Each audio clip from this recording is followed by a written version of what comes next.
Halo saudaraku, Shalom. Kita masuk episode 874 Abam. Mari Pak Yehuda baca. Baik Pak, yang pertama Yes. dari seorang perempuan usia 40 tahun menikah tinggal di Jakarta. Shalom Pak, terima kasih sebelumnya sudah menjawab semua Pertanyaan ya. di Abam. Kami jemaat bisa bertanya banyak hal, juga tanya jawab Trinitas. mengenai Trinitas. Saya yakin banyak orang yang tidak selalu bisa paham ketika pendeta berkhotbah dan jemaat yang ingin meminta solusi dari masalah-masalah kehidupan yang mereka hadapi. Adanya Abam ini jadi saluran komunikasi antara jemaat dan gembala. Amin. Kami mengerti karena kesibukan dan besarnya jemaat yang pasti ingin berbicara langsung dengan gembala atau pendetanya langsung. Ya. Kami bersyukur di GSKI. Aduh maaf, seleptang. Di GSKI diberikan fasilitas itu. Lalu ada juga Bible Study oleh Pak Wignyo yang juga membantu jemaat belajar bersama dan kami bisa bertanya langsung. Senang sekali saya juga suka WA beliau untuk hal-hal hal-hal yang saya tidak mengerti. Kiranya GSKI walaupun gereja besar tetapi tetap humble, menjadi gereja yang sangat dekat dan punya komunikasi yang baik dengan semua jemaatnya. Oh ya Pak, kalau boleh saran dibuka ada Abam Kids. Ya, Ada kita pertanyaan. lagi siapain ya, Pak Michael? Siapkan. Betul ya, Abam Kid ya. Ya. Ada. Nanti anak saya akan mengasuh Stefani. Januari mulai. Oke. Oke. Ide yang bagus dan kami sudah siapkan. Oke. Jadi ini untuk anak dari TK, SD, SMP atau Abam Teens untuk SMP sampai SMA. Ya ini banyak permasalahan anak-anak remaja yang sepertinya perlu diselesaikan itu secara gitu. khusus. Ya. Ada pertanyaan Kemudian dari ada satu pertanyaan, ada beberapa pertanyaan sebenarnya. Kalau dilihat dari beberapa kasus yang dibahas dan jawabannya yang paling sering adalah diam. Apakah di dalam Dia, di dalam Allah, kita boleh mendoakan supaya setiap orang yang di tengah masalah, cobaan itu selalu dalam Tuhan, jangan jauh dari Tuhan, dan mereka cari jawaban dalam Tuhan, juga bertobat, hidup berkenan di hati Tuhan selama di bumi. Karena apakah mereka bisa selamat dalam kekekalan apabila selama di bumi selalu mencari solusi dunia dan jauh dari Tuhan? Ya, kita lihat anak rohani. Iya. Jadi kalau itu masih belum dewasa rohani ya kita doakan sampai masalahnya selesai begitu. Tetapi sebenarnya intinya masalah itu mendewasakan. Iya. Jadi masalah harus membuat karakter berubah. Bukan masalahnya selesai, karakternya nggak selesai, rugi. Masalahnya harus menjadikan karakternya diubah. Iya. Itu Pak. Iya. Jelas nggak? Jelas. Oke, teruskan. Kemudian mengenai umat pilihan, berarti ada umat yang dipilih mengenal Tuhan, ada juga yang tidak, begitu Pak? Jadi gini soal umat pilihan, Allah memilih orang-orang yang diberi kesempatan mendengar Injil, bertumbuh untuk sempurna seperti Bapa atau serupa dengan Yesus. Dan itu tidak untuk semua orang. Ya. Jadi kalau ada orang tidak menjadi umat pilihan, jangan kita paksa sempurna seperti Bapa. Itu. Ya. Tapi jangan salah mengerti, umat pilihan bukan berarti orang yang ditentukan dia pasti masuk surga. Enggak gitulah. Kalau dia ditentukan masuk surga, yang lain nggak ditentukan, ya yang tanggung jawab siapa yang mau menentukan dong, gitu. Iya. Oke, jelas? Ya. Jelas, Pak. Ini kelanjutannya, ada yang tahu nama Yesus saja tetapi hanya sampai di situ. Berarti apakah kita sebagai orang Kristen cukup hidup berkenan baginya dan menyaksikan hidup kita tanpa harus mengajak orang ke gereja, bicara tentang Alkitab atau Yesus pada keluarga atau orang tua yang belum kenal Yesus? Ini Pak Yehuda. Iya. Kalau orang hidupnya berkenan kepada Tuhan, pasti menjadi berkat. Nggak harus cerita Yesus Juru Selamat, nggak usah. Hidup kita ya sudah akan menjadi kesaksian. Yang memang suatu hari orang akan tanya, gimana sih Yesusmu? Gimana sih Allahmu kok 3? Oh enggak, 1. Ya mesti belajar monoteisme. Belajar logos. Iya. Baru benar, ya kan? Iya. Oke. Teruskan, ayo. Ya, Keren. jadi kebingungan penanya ini apa hubungannya antara umat pilihan ini dengan penginjilan? Apakah masih diperlukan menginjil? Gini, Seperti itu. ini juga Ya, baik. soal penginjilan mesti diajarkan. Iya. Ketika pertama kali Injil ada, Tuhan mengutus murid-muridnya keluar. Betul nggak? Iya. Untuk memberitakan keselamatan. Sekarang seluruh dunia sudah tahu. Iya. Betul. Bisa saja penginjilan ke pedalaman Kalimantan, Papua atau Afrika, bisa misionaris. Tetapi sejatinya penginjilan yang benar itu kehidupan yang disaksikan. Jadikan semua bangsa muridku.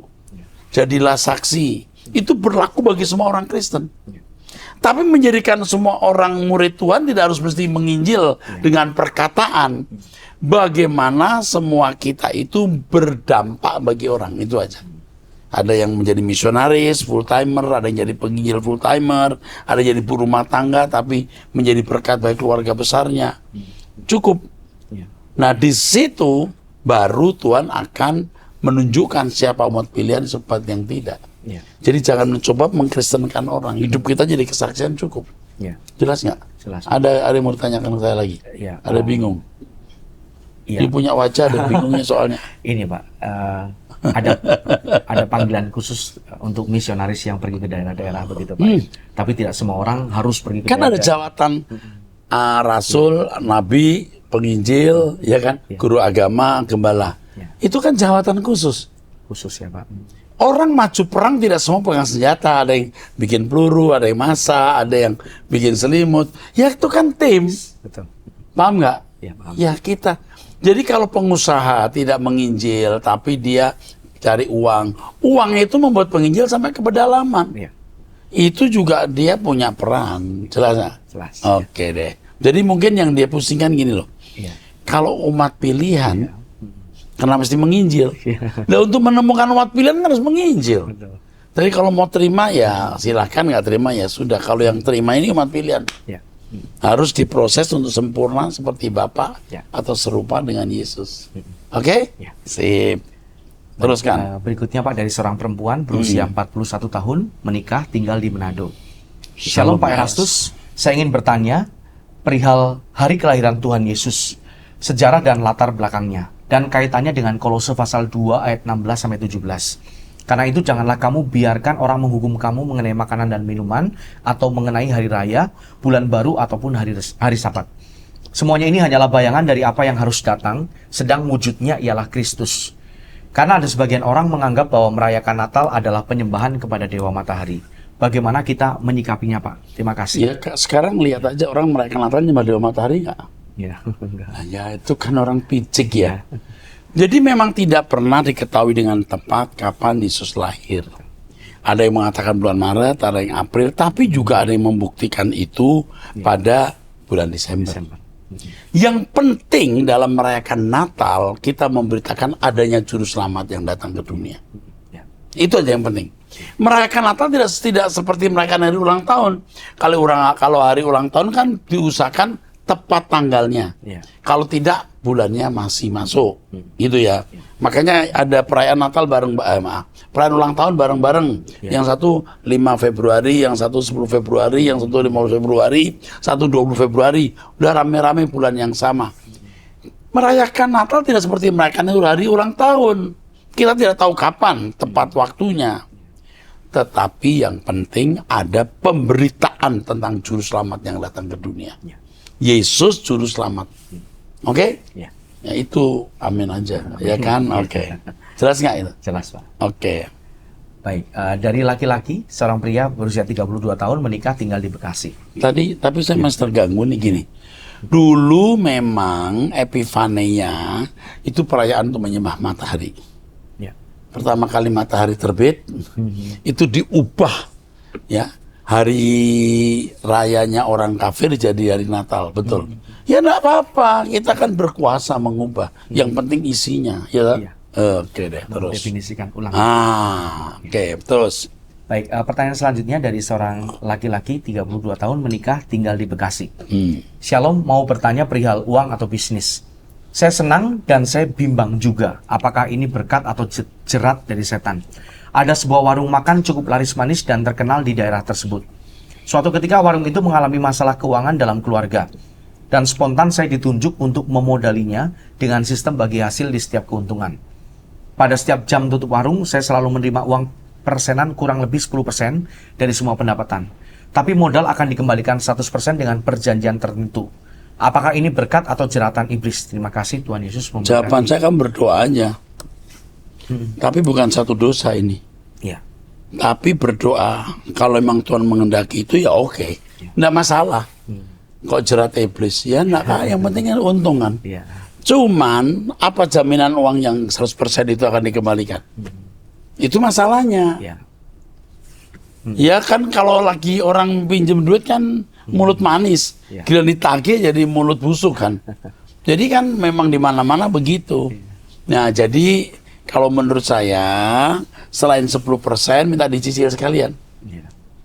Ya kan? Supaya cicil dari misalnya taruh duit di situ 100 juta gitu.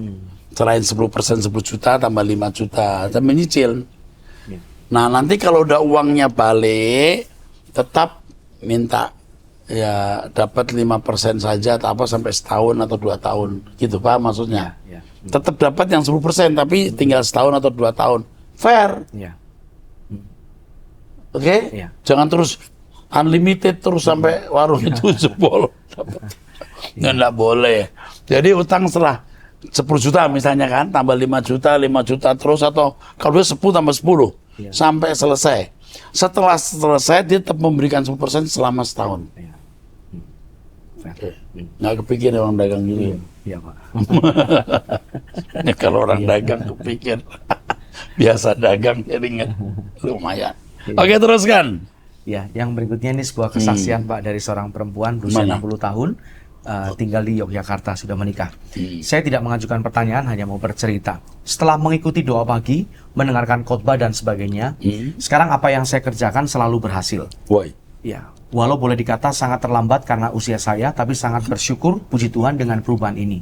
Usianya 60 tahun ya? Iya, 60 tahun. Ya ibu 60 tahun masih belum tua lah. Ya, Iya. kecuali ibu udah 90 tahun itu udah lumayan. 60 masih dereng niku. Belum. Iya. Terus Dulu kehidupan saya kacau karena keinginan dan rencana saya kalau diwujudkan selalu gagal, amburadul, dan modal selalu habis. Tidak tuntas dalam mengerjakan sesuatu. Terima kasih Pak Erastus, Tuhan Yesus memakai Pak Erastus dan tim untuk menolong saya. Tuhan Yesus memberkati. rasanya ibu ini di hari tuanya dibuat Tuhan tidak capek lah ya. Tapi ibu harus mencari Tuhan lebih sungguh-sungguh ya.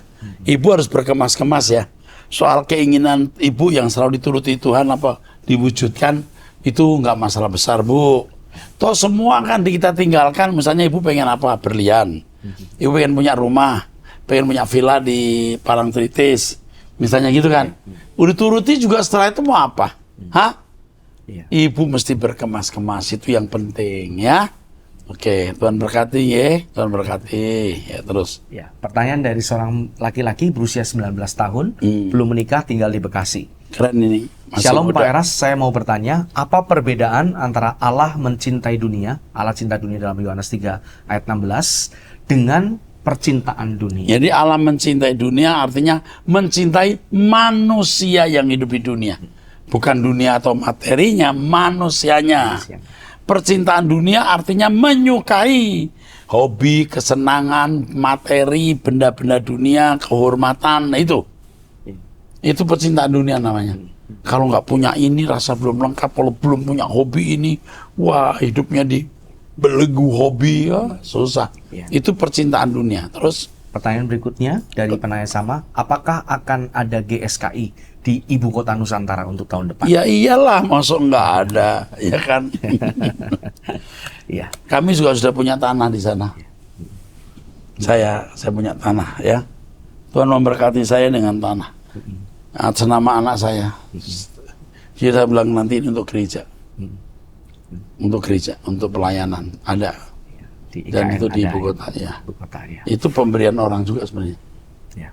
Orang kasih kita tanah itu 1,5 atau 2,5 hektar. Gila itu, besar banget tuh. Iya. Tapi itu sebenarnya tanah saya itu yang besar bukan di situ. Ya. Ada di langit baru, bumi baru. Paham, ya. Itu tanah saya di sana lebih besar. Yang ini masih belum apa-apa. Iya. Kalau cerita soal punya tanah apa IKN, Iya, IKN. ada sekian hektar, 1,5 atau 2,5, saya lupa dikasih orang, udah tanda tangan hibah. Waduh, saya udah bilang ini untuk gereja nanti, tapi nggak ada artinya itu dibanding langit baru, bumi baru, ya kan? Iya. Jadi itu mah nggak saya reken, itu harus untuk pelayanan, ya. Iya. Kalau mikir duit, waduh, nih kalau dijadikan duit nanti, weh. Tenanglah jiwaku. Setelah itu baru Tuhan cabut. Ya. Oke, ya teruskan Pak Yuda. Berikutnya dari seorang perempuan berusia 53 tahun, Ya. tinggal di Bekasi. Hmm. Shalom Pak Pendeta Erastus, Saya sukacita menerima firman ajaran yang disampaikan Pak Pendeta Erastus. Pertanyaan saya adalah, apakah dosa yang tidak bisa diampuni, luka batin yang sudah bertahun-tahun, apakah bisa sembuh? Karena kita sudah berdoa, sudah lebih berserah, sudah lebih berusaha lagi, merendah datang ke hadapan Tuhan melalui doa, kebaktian dan persekutuan, tapi badan ini rasanya ada yang nggak beres. Terkadang panas di dada dan punggung, kadang sedih. Apakah Tuhan izinkan kita gelisah sementara kita sudah berserah datang padanya? Ya, terima kasih. Gini loh, Bu, Ibu pikir tuh sembuh kayak sulapan gitu. Iya. Fisik saja kesembuhannya lewat proses, batin lebih berat. Tapi begini dulu ya Bu ya, soal perekat apakah dosa yang tidak bisa diampuni? Dua pengertiannya kemungkinan. Satu, dosa yang tidak diselesaikan. Tapi ini terkait yang kedua, kodrat dosa. Ada kodrat dosa, ada karakter dosa, ada watak dosa di dalam diri kita. Nah itu yang tidak bisa diampuni kalau tidak dibereskan. Jadi kalau dosa main judi diampuni, tapi sifat main judinya belum hilang, nanti dia masuk surga main judi di sana loh. Ya kan? Wah, ya. Berantem pukul orang, berdarah-darah orang, minta ampun Tuhan, Tuhan ampuni. Tapi emosi mukul orang belum sembuh. Nanti di surga ada orang berantem. Itu kan nggak benar. Tahu maksudnya? Itu yang nggak diampuni. Makanya tidak boleh. Begitu. Ngerti maksudnya? Wah Tuhan ampuni, aku genit, aku mata keranjang, diampuni. Tapi kalau dia nggak membuang genitnya, nanti di surga mengancam malaikat-malaikat, ya kan? Mengancam wanita-wanita cantik di surga. Paham maksudnya? Ini ilustrasi saja di surga. Katanya malaikat itu ada yang cantik-cantik loh, katanya loh, kita nggak tahu ya. Tapi di Alkitab pada kok rambutnya panjang malaikat, tante wanita. Jadi wanita, ada malaikat wanita. Di kitab Sakaria yang salah. Ada itu. Perempuan. Mau kenalan? Aduh. Oke deh, bagus ya. Terus soal luka batin. Ini kan luka batin yang sudah bertahun-tahun nggak sembuh. You harus menyembuhkan diri sendiri. You harus seperti kucing. Kucing aja bisa. Kucing itu kalau luka, dia jilatin lukanya. Dia sembuh. You harus bisa menyembuhkan diri sendiri. Kalau aku dendam, aku benci, dia tuh jahat. Ya ngomong begitu terus.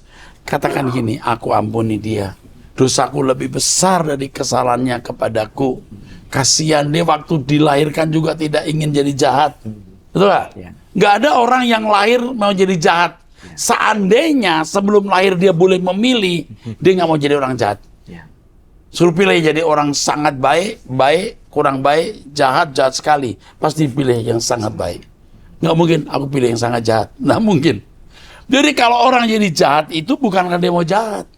Tolong deh kita mengerti itu. Satu, dan ibu ini maaf ya, ibu ini suka memanjakan perasaan. Ibu ini orang egois juga sebenarnya. Karena dari apa yang ibu lakukan ini, ibu itu egois. Dan ibu seperti bunuh diri, melukai diri sendiri. Dada panas, punggung kadang-kadang sedih. Jadi stres ibu. Ibu tolong deh mengampuni dari diri kita. Ya sudah, ku anggap tidak pernah terjadi. Orang mengampuni itu sakit, melukai, tapi itu akan sembuh. Tahu ya maksudnya ya? Diserugikan terus mengampuni itu sakit. Tapi kalau bisa kita lakukan itu buat jiwa kita sembuh. Itu dulu deh Bu. Ibu ikut doa pagi bersama saya. Ikut mendengarkan khotbah saya. Cara berpikir ibu diubah, nanti ibu bisa mengampuni. Bu, saya ini manusia seperti ibu. Aduh Bu, saya punya penderitaan itu luar biasa. Ada orang yang dari kecil saya besarkan, saya sekolahkan. Waduh, menghantam sehabis-habisan. Itu bukan 1, 2 Bu. Dan ada banyak cerita lain yang saya alami. Sakit banget. Tapi kalau kita bisa mengampuni orang dengan tulus, mengobati diri sendiri, top. Amin? Jelas ya Pak? Mau ditambahkan Pak? Ya, jelas. Udah? Sudah. Ayo deh, teruskan. Baik. Selanjutnya dari seorang perempuan berusia 51 tahun, menikah tinggal di Tangerang. Ya. Shalom Pak Erastus, Bapak rohaniku, sahabat Tuhan Yesus. Wah, Shalom juga untuk para pendukung dan tim Abam. Pak Eras, saya sempat mengirimkan permohonan doa pada tanggal 10 Desember 2023. Waktu itu saya mohon didoakan untuk proses ujian masuk universitas anak saya yang akan berlangsung tanggal 20 sampai 21 Desember. Hasilnya akan diumumkan tanggal 10 Januari 2024. Pak Eras yang saya percaya dipenuhi logos dan hikmat Bapa di sorga, saat ini saya mohon diberikan kekuatan untuk menerima apapun keputusan Bapa Yahweh. Pak Eras mohon doakan saya untuk bisa menerima dengan hati percaya apapun hasilnya nanti. Seperti lagu Pak Eras, ajarku mengerti bahwa apa yang Bapak sediakan pasti yang terbaik dan yang berguna bagi kami. Amin. Ini saya tahu ya. Tidak mungkin hasil itu mencelakai Ibu dan anak Ibu. Demi Tuhan Yesus. Tuhan yang mengasihi kita, hasil apapun tidak merugikan Ibu. Buktikan ucapan saya. Teruskan. Pak Eras, saya masih belajar dan bergumul dalam hal seperti ini. Saya butuh nasihat dan doa dari Pak Eras. Semoga saya bisa diubahkan melalui peristiwa kehidupan ini. Saya mendapatkan pesan juga di doa pagi yang disampaikan oleh Pak Andris bahwa masalah saya tidak melebihi kuasa dan kekuatan Bapa Yahweh. Amin. Lalu hari ini melalui firman dalam doa pagi oleh Pak Sutardi, saya kembali diingatkan bahwa kita harus setia bahkan dalam setiap penderitaan. Amin. Terima kasih Pak Eras dan tim Abam yang sudah membacakan curhatan saya. Sambil menantikan doa malam, ini Jumat hari itu. Jumat ya, dipimpin oleh Pak Yehuda dan seterusnya. Semoga Pak Eras diberikan umur panjang dan dapat terus memberitakan kebenaran. Amin.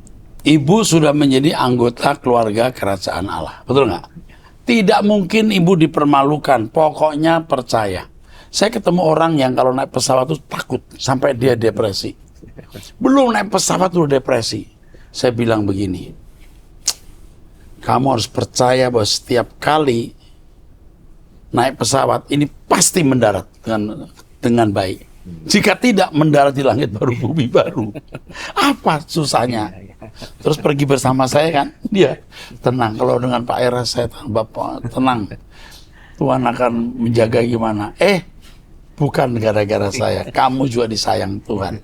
Loh kok? Nggak ngerti saya. Dulu memang saya juga begitu loh. Naik pesawat ada takutnya juga loh. Pas Tuhan ampuni dosa-dosa saya. Kalau masih ada dosa, ya Tuhan ampuni.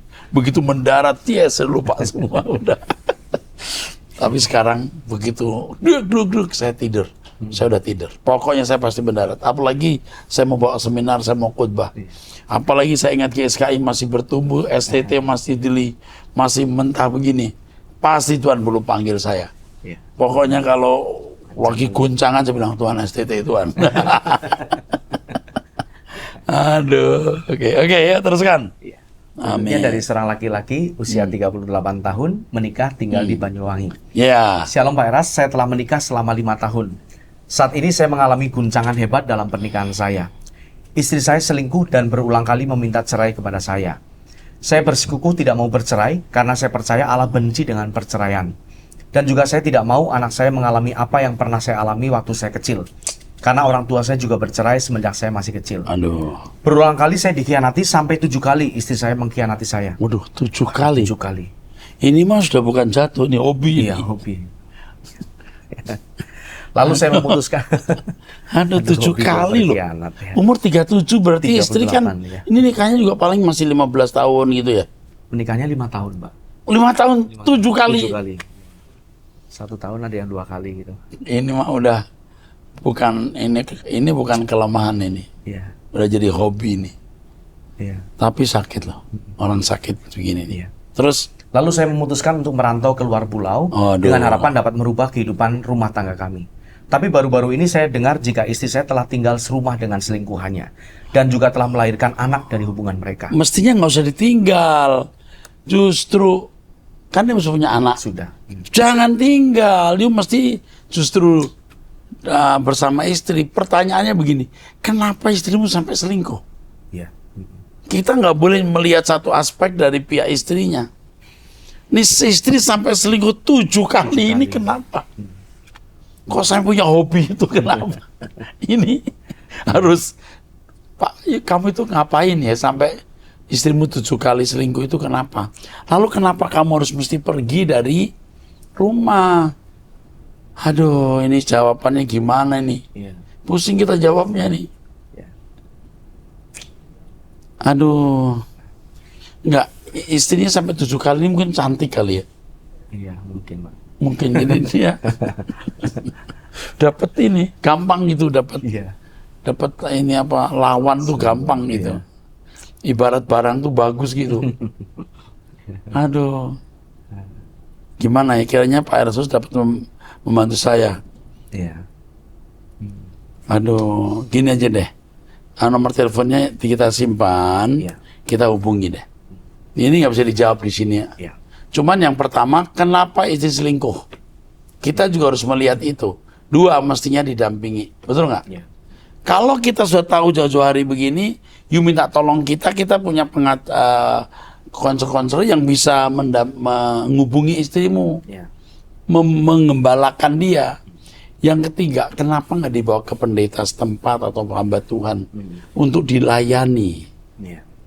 Mungkin udah jadi penyakit loh, kasihan. Iya. Ini kita juga nggak boleh membenci sampai dendam. Ini mungkin ada kelemahan apa? Iya. Mental gitu. Mental. Ada sekmania gitu, Iya. jenis itu kan mesti dilepaskan. Ya. Makan juga mesti nggak boleh banyak makan daging, katanya ada pengaruhnya loh itu. Iya, dulu saya pernah dengar, Iya. nggak tahu bener nggak. Harus lebih banyak jenis makanannya pun bagi yang memiliki sekmania itu loh. Makanannya pun ada nggak boleh yang merangsang seksnya. Iya. Aduh, kami turut berduka cita nih, ikut terbeban ya. Tapi ya bagaimana Anda meninggalkan ini? Sekarang udah tinggal sama selingkuhannya sampai punya anak loh. Iya. Padahal belum bercerai. Belum bercerai. Iya. Ini Kristen kayaknya kan? Pemberkatan nikah kan? Iya. Ini melanggar hukum loh. Iya. Ini kalau disu bahaya loh dia. Iya. Su melanggar hukum, pidana ini. Tapi jangan disu ya, nggak usah. Selamatkan anakmu, udah punya anak kan? Sudah. Iya. Ya selamatkan anakmu. Kalau sampai kamu harus kehilangan istri ini ya nggak apa-apa. Udah kamu lupakan dia. Kalau udah menikah, Iya. mau kata apa? Tapi kita nggak bisa menjawab apa-apa sekarang karena proses ini masih bisa berlangsung. Siapa tahu dia bisa balik. Iya. Pria yang menikah dengan istri selingkuh itu pada umumnya bukan pria baik-baik. Ngerti maksudnya? Oke. Iya. Dia kan punya suami. Udah punya Kok suami. bisa? Satu rumah itu pasti pria nggak baik juga. Oh iya. Dia punya potensi nggak benar juga dengan wanita lain nanti. Oh iya. Oke. Iya. Saya kira itu saja ya. Iya. Nggak bisa dijawab nih. Iya, Pak. Nanti bisa dihubungi langsung. Iya. Oke, terus. Baik Pak, ini pertanyaan berikutnya dari seorang laki-laki usia 19 tahun. Shalom Pak, saya seorang mahasiswa teologi. Mau bertanya, mengapa banyak orang yang berargumen bahwa pengajaran Bapak melenceng? Terima kasih Tuhan Yesus. Ya, dengarkan saja ajaran saya melenceng atau tidak. Atau ini kan ya kayak logo saya 42 sesi. Iya. Bagaimana menjelaskan dalam waktu singkat ya? Yang kedua, lihat buah-buah hidup seseorang kalau menghakimi. Lalu yang berikutnya ya tanya Roh Kudus deh, ya. Roh Kudus akan Roh Kudus akan memberi petunjuk. Iya. Apa saya ini pendeta yang melenceng atau tidak? Ya, saya kira itu saja. Oke, terakhir satu lagi. Pertanyaan terakhir dari seorang laki-laki menikah tinggal di Surabaya. Ya, Dalam Kolose 1 ayat 22, sekarang diperdamaikannya di dalam tubuh jasmani Kristus oleh kematiannya untuk menempatkan kamu kudus dan tak bercela dan tak bercacat di hadapannya. Maaf, saya mau bertanya untuk katanya pada kata diperdamaikan dan nya pada kematian dalam bahasa asli apakah menggunakan kata yang sama? Terima waduh, kasih. kita cek Iya. lagi nih bahasa aslinya. Iya. Tapi ada ayat juga yang sejenis ini bahwa Allah memperdamaikan dunia dengan dirinya, diri Allah Iya. melalui Yesus. Iya. Nah, jadi perdamaian ini antara Allah Bapa dan manusia melalui Yesus. Iya. Itu yang paling tepat. Oke, saya kira cukup. Iya. Kita masuk di episode yang akan datang, saudara-saudara. Episode ini kita akhiri sampai di sini 874 ya. Kita bertemu di 875. Tuhan memberkati.